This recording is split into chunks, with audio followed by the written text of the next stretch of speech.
Sir हम बात करेंगे, हमारे साथ पीजे मीर साहब मौजूद हैं। PJ sir, good morning, welcome to news morning. अभी ये बताइए कि हम कल के लिए क्या उम्मीदें रखें। हमारी टीम का तो बड़ा शानदार इस्तकबाल हुआ है।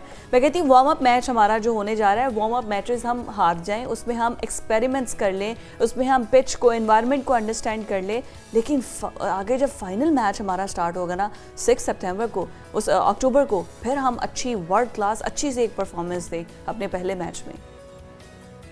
बिल्कुल सही कहा फिजा। अब ये हमने जब कहा कि भाई बड़ा अच्छा इस्तकबाल है, याद हो आपको कि हैदराबाद में सबसे ज़्यादा काफ़ी मुसलमान रहते हैं। ये एक मुस्लिम स्टेट था, निज़ाम ऑफ हैदराबाद इसके निज़ाम थे। तो जो रिसेप्शन इनको मिला दैट वाज एक्सपेक्टेड, लेकिन ये नहीं है कि कौन मुसलमान है कौन हिंदू है।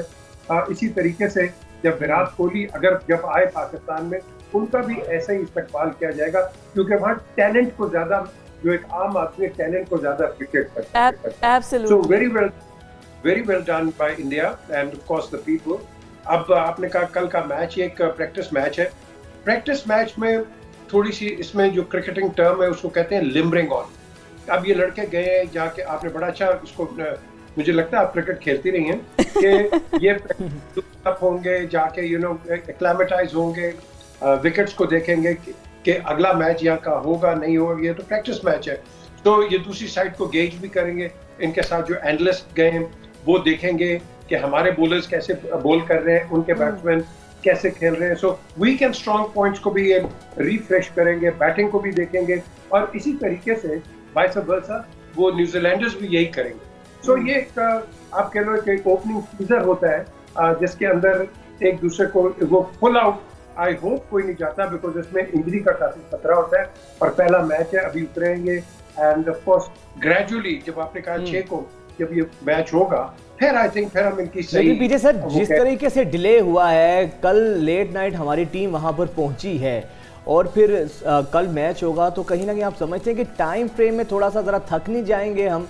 अगर पहले पहुंच जाते, आपको पिचेस रीड करने का मौका मिलता है। फिर ये भी खबरें हैं कि भारत ने तो बहुत डेड पिचेस बनाई हैं, और इसके लिए क्योंकि हमारा तो ज़्यादा रिलाय हमारी बॉलिंग पर है, तो कहीं ना कहीं चैलेंजेस तो ऑलरेडी हैं। किस तरीके से हम इन सारे चैलेंजेस को मीट करेंगे, फेस करेंगे? ये मुझे कहना नहीं चाहिए, लेकिन एक हकीकत है कि हिंदुस्तान पूरी कोशिश वो करता है कि हमें किसी ना किसी स्ट्रेस फैक्टर के अंदर डाले। आपने देखा अहमदाबाद में इन्होंने मैचेस रख दिए हैं, गुजरात में रख दिए हैं, एंड ऑल दैट। तो ये क्यों रखते हैं? इसलिए कि पाकिस्तान के लड़के जब खेलें वहाँ, तो उनको एक एक्स्ट्रा ऑर्डिनरी टेंशन मिले। बिल्कुल हम मानते हैं कि उनका क्राउड है, उनका क्राउड बिल्कुल हर जगह होगा, होम क्राउड है, लेकिन ये जो करना और कीपिंग इन व्यू कि भाई हमारी टेंशंस हैं, ये उसको एक्सप्लॉइट करते हैं आज। एंड ये अमित शाह पता नहीं किस बेवकूफ ने इसको बना दिया इंचार्ज, बट बहरहाल बेवकूफ होते हैं कई, जिनको बनाना पड़ता है, लेकिन इन्होंने को अच्छा नहीं पकड़ा। बेवकूफ होगा तब वो उनके ऑर्डर्स पर चलेगा ना सर। जी बिल्कुल सही है, ये उनके ऑर्डर्स पे चलेगा, लेकिन देखो ना, फिर ये कहते हैं कि क्रिकेट को सियासत के अंदर मत रंगो। तो यही रंगते हैं। ने तो कुछ किया नहीं, हमारे तो दरवाजे खोले हैं। हमारे चेयरमैन गए थे ज़का अशरफ, उन्होंने इसको सेक्रेटरी को भी बुलाया, जय को और दूसरे को भी, भाई आओ प्लीज कम एंड वॉच। हालांकि रॉजर भी नहीं आया, और राजीव शुक्ला, राजीव पहले भी आए हुए पाकिस्तान में 2004 में एक फ्रेंडशिप टूर के साथ। तो Rajiv understands cricket, understands people है, यहाँ उनका इंटरेक्शन भी रहता है।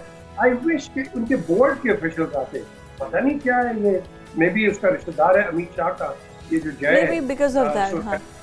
क्योंकि वो एक इंडिया के अंदर एक बड़ा इजी है ना टारगेट, सॉफ्ट टारगेट क्या है, इलेक्शंस हो जाए, कैंपेन्स करनी है, कुछ करना है, एंटी पाकिस्तान आप बयानियाँ दें और उसके बाद आप वोट हासिल करें।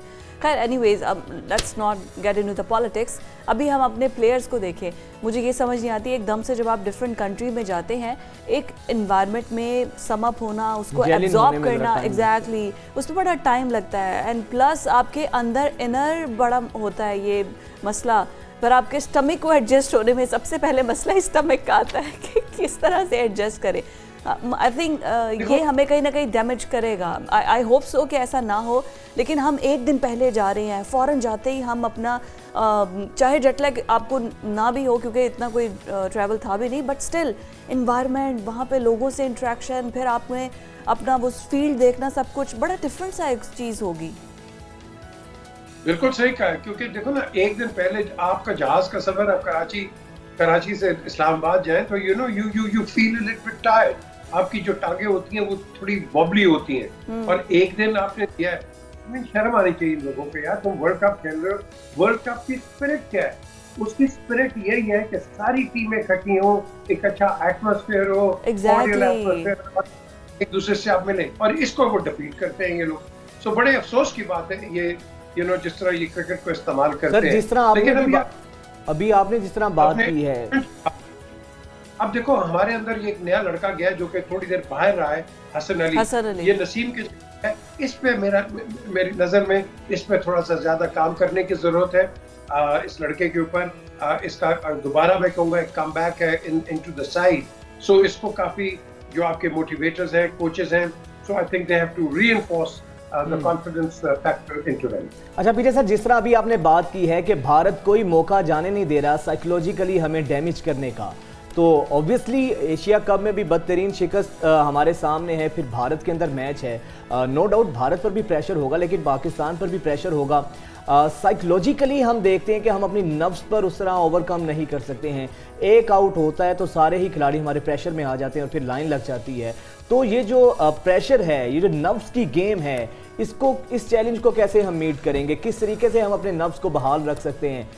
वरना तो उसके लास्ट एशिया कप में भी आपने देखा कि हम बिल्कुल अपने नफ्स को लूज कर चुके थे। ये डिपेंड करता है आपके मोटिवेटर का, जो मोटिवेटर साथ जाते हैं। देखें, जो लड़के खेल के आए हैं वो उसी टैलेंट से आए हैं, आप उनका टैलेंट चेंज नहीं कर सकते। इसी वजह से तो आप पाकिस्तान खेल रहे हो। तो बेसिकली यहाँ आपको रिफाइनमेंट की जरूरत है। यहाँ आप खेलो अपनी मर्जी के साथ, जैसे तुम आए हो, सेलेक्ट होकर रन करके डोमेस्टिक सीजन में, आप इंटरनेशनल भी वही खेलोगे। लेकिन इंटरनेशनल जब आप खेलते हो, क्राउड्स बड़े, और पर्टिकुलरली हिंदुस्तान के अंदर जब आप इंडिया के साथ भी खेलेंगे, जब आप बाकी मुल्कों के साथ भी खेलेंगे, तो आपको यहाँ सिर्फ रीमोटिवेट करने की जरूरत है, टेक्निक चेंज करने की जरूरत नहीं है। जिस तरह फिजा ने पहले बात की, adaptability is the main factor, कि जिसके अंदर इनको बताना चाहिए कि ये विकेट कैसे खेलती है, इस विकेट का ट्रैक रिकॉर्ड क्या है, फर्स्ट हाफ कैसे खेलेगी, सेकंड हाफ कैसे खेलेगी, फिर ये वेदर कंडीशंस को इनके जो इंचार्ज होते हैं वो गेज करते हैं, भाई बारिश कब होगी, अगर बारिश आज हुई है 2 दिन के बाद हम इस विकेट पे खेलेंगे, क्या ये विकेट कवर्ड है, इसमें मॉइस्चर है नहीं है। तो ये सारे फैक्टर्स जो है, आई थिंक ये आपको इन लड़कों के अंदर इंजेक्ट करना है। आपने बिल्कुल सही कहा, एक आउट होता है तो एक लाइन लग जाती है, इस तरह नहीं। हर बंदा जो होता है एक अपनी टेक्निक है, और वो अपनी टेक्निक से खेले और दलेरी से खेले। आप ये देखिए, ये तो हौसला ये लेकर जाएंगे भी, लेकिन एम्पायर्स आपको पता है कि वो न्यूट्रल होना बड़ा ज़रूरी है, और कहीं ना कहीं इंडिया को थोड़ा अपर हैंड है बिकॉज ऑफ आईसीसी, और उसके बाद बहुत से ऐसे डिसीजंस हुए हैं पास्ट में, हिस्ट्री में, जिन पर ऑब्जेक्शन रहा है। तो बड़ी एक्सपेक्ट कि इस बार ऐसा होगा कुछ नहीं। देखिए, अब आपके पास हर किस्म की गैजेटरी आ गई है, आपका साउंड डिटेक्टर भी है, आपका एक्शन रिप्ले भी है, थर्ड अंपायर भी है, तो उसके अंदर भी मैं समझता हूँ कि आपकी जो ऑडियंस है वो भी देख रही है, उसको जब रिप्ले दिखाते हैं तो सबको पता चल जाता है क्या ठीक है क्या गलत है, तो उसके मिस्टेक करते हैं। इसीलिए ये आपको पता है कि न्यूट्रल अंपायर किसने शुरू कराए थे? ये सबसे पहले इमरान खान साहब लेकर आए थे। जी बिल्कुल। और ये अच्छी बात है, क्योंकि उसके बाद हमने देखा कि क्रिकेट जो है बहुत चेंज होगी, क्योंकि जब हम इंग्लैंड में भी खेलते थे, इंग्लैंड के अंदर भी उनके अंपायर वो करते थे, हमारे अपने अंपायर यहाँ करते रहे हैं। ये अंपायर है, मैं एक अंपायर का नाम नहीं लेता, ऑन अ लाइटर नोट, मैं न्यूजीलैंड के खिलाफ फैसलाबाद में खेल रहा, तो मैंने इनके 4 आउट किए हुए थे। तो जब 4 आउट किए तो मैंने अपने अंपायर, मैं नाम नहीं लूंगा, तो मैंने कहा मैं कहा जी मैंने 5 आउट कर ले। उन्होंने कहा पैड पे मार, मैंने जेफ हावर्ड के पैड पे मारा, हाउ इज दैट? वो आउट नहीं था, उसको आउट दे दिया, तो मेरे 5 आउट हो गए। वाह वाह वाह। चलती थी। अल्लाह करे इस वर्ल्ड कप में इस तरह के एम्पायर का हमें सामना ना करना पड़े। आपके ये काम करने के बाद इमरान खान ने कहा है कि अब न्यूट्रल एम्पायर आएंगे। आपने देखिए न्यूट्रल एम्पायर का उन्हें आइडिया दे दिया। Thank you so much PJ sir हमारे साथ मौजूद थे और हमारे वर्ल्ड कप के लिए बेस्ट विशेस हैं पूरे टीम के लिए। अच्छा खेलें ताकि हमें अच्छा खेल देखने को मिले।